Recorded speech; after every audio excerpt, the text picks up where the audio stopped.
keyfim elə yaxşıdır ki, elə qəşəng tapmışsınız ki, riyaziyyatı.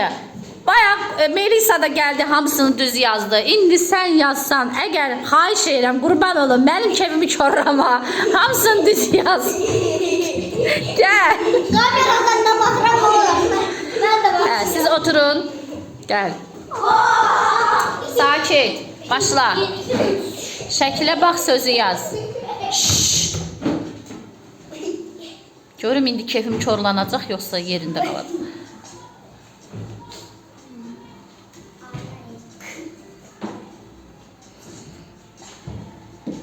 Hansı sözdür Sofuş? Qıalı. Qar, demirik, aferin. Hə, o nədir şəkildəki?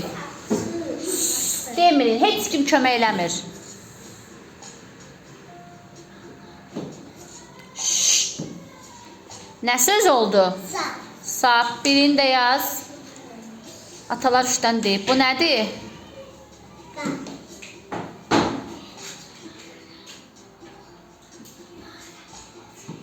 Alqışlayın Sofuşu, Sofiyanı. Görsünüz. Sağ ol, çox sağ ol. Şeyim çox oldu. Elə kək şəkili.